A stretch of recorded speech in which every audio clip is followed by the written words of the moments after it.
ഞാൻ ആദ്യം പോകുന്നത് നേരെ UDF-ലേക്കാണ്. എബി പാപ്പച്ചൻ, നിങ്ങളുടെ നേതാവ് രാഹുൽ ഗാന്ധി തുടർച്ചയായി മുഖ്യമന്ത്രിക്കെതിരെ ആരോപണം ഉന്നയിച്ചുകൊണ്ടിരിക്കുന്നു. അതിൽ ഇന്നും മനസ്സിലാകാതെ പോകുന്നത്, നിങ്ങൾ അരവിന്ദ് കെജ്രിവാളിന് വേണ്ടി ഡൽഹിയിൽ സമരം ചെയ്യുന്നു, ED അറസ്റ്റ് ചെയ്തതിലുള്ള പ്രതിഷേധം അറിയിക്കുന്നു, കേരളത്തിൽ വന്ന് മുഖ്യമന്ത്രി അറസ്റ്റ് ചെയ്യാത്തതിൽ പ്രതിഷേധിക്കുന്നു. യഥാർത്ഥത്തിൽ നിങ്ങളുടെ നിലപാടെന്താ? നമ്മുടെ നിലപാട് ഈ തെരഞ്ഞെടുപ്പിൽ ഇന്ത്യ എന്ന് പറയുന്ന രാജ്യത്തെ വർഗീയമായി ഭിന്നിപ്പിക്കുന്ന BJP എന്ന രാഷ്ട്രീയ പ്രസ്ഥാനത്തെ അധികാരത്തിൽ നിന്ന് തൂത്തെറിയുക എന്നുള്ളതാണ്. അതിന് രാഹുൽ ഗാന്ധി മുഖ്യമന്ത്രി പിണറായി വിജയനെ ജയിലിൽ അടച്ചതുകൊണ്ട് കാര്യം നടക്കൂ? പിണറായി വിജയനെ ജയിലിൽ അടയ്ക്കണമെന്ന് പറയുന്നില്ലല്ലോ. രാഹുൽ ഗാന്ധി പറഞ്ഞു, അങ്ങ് കേട്ടില്ലേ? അതിനാണ് ഇന്ന് മുഖ്യമന്ത്രി പിണറായി വിജയൻ മറുപടി കൊടുത്തത്. പഴയ പേര് ഓർമ്മിപ്പിക്കരുതെന്നാണ് പറഞ്ഞത്. ഇന്നത്തെ സംഭവം അല്ല, അഴിമതി എവിടെ കാണിച്ചാലും അഴിമതിക്കെതിരെ നിലപാടെടുക്കുക എന്ന് പറയുന്ന ഏത് രാഷ്ട്രീയ പാർട്ടിയുടെ ഉത്തരവാദിത്വം? ഏത് മണ്ഡലത്തിലും അഴിമതി. നമ്മുടെ ഈ കേരളത്തിൽ ഇപ്പോൾ നിലനിൽക്കുന്ന ഒരു ഗവൺമെന്റ് എന്ന് പറയുന്നത് സമസ്ത മേഖലയിലും അഴിമതിയിൽ മുങ്ങി നിൽക്കുന്ന ഒരു ഗവൺമെന്റാണ്.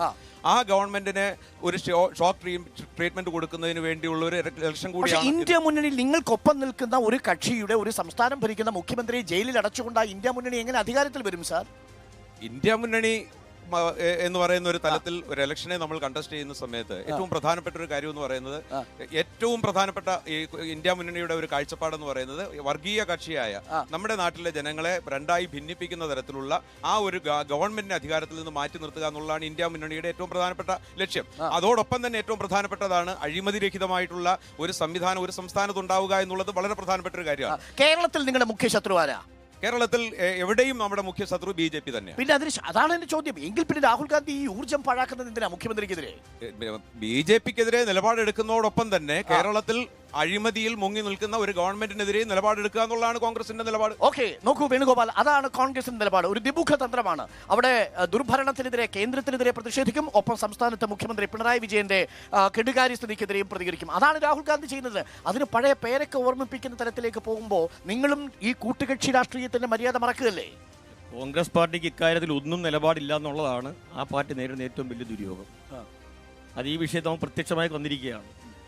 ഇവിടെ ശ്രീ അരുൺ പറഞ്ഞതുപോലെ ഇന്ത്യ മുന്നണി അധികാരത്തിൽ വരണമെന്നും BJP അധികാരം വിട്ടൊഴിയണമെന്നും ജനതയാകെ ആഗ്രഹിക്കുന്ന ഒരു കാലഘട്ടത്തിൽ ഇന്ത്യ മുന്നണിക്കെതിരെ തന്നെ വർത്തമാനം പറയുക എന്നുള്ളതാണ് രാഹുൽ അടക്കമുള്ള കോൺഗ്രസ് നേതാക്കന്മാരുടെ പ്രധാനപ്പെട്ട ഹോബി.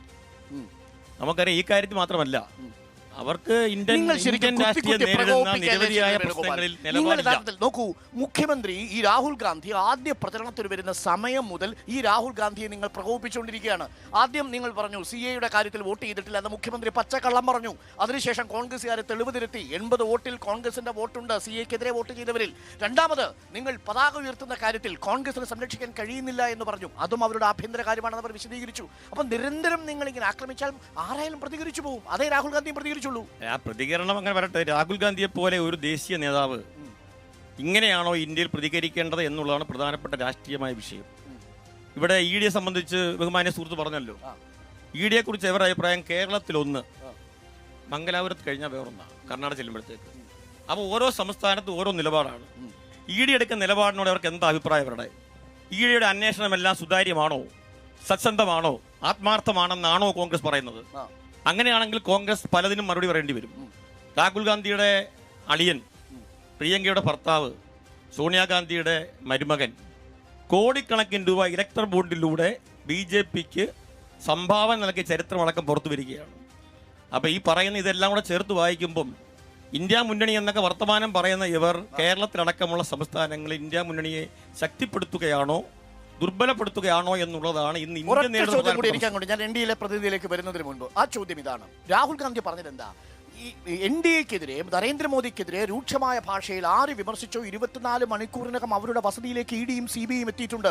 അറസ്റ്റിനവരെ നിർബന്ധിച്ചിട്ടുണ്ട്, സമ്മർദ്ദം ചെലുത്തിയിട്ടുണ്ട്. മുഖ്യമന്ത്രി പിണറായി വിജയന്റെ കാര്യത്തിൽ ഇതൊന്നും കാണുന്നില്ല.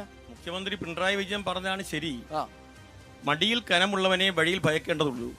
എത്ര ED അന്വേഷിച്ചിട്ടും എത്ര കാലമായി, കഴിഞ്ഞ 10 വർഷക്കാലമായി നിരന്തരമായി കേരള അധികാരത്തിലുള്ള ഇടതുപക്ഷ മുന്നണി ഗവൺമെന്റിനെതിരായി വിവിധ ഏജൻസികളെ കൊണ്ട് എത്ര അന്വേഷണം നടത്തി.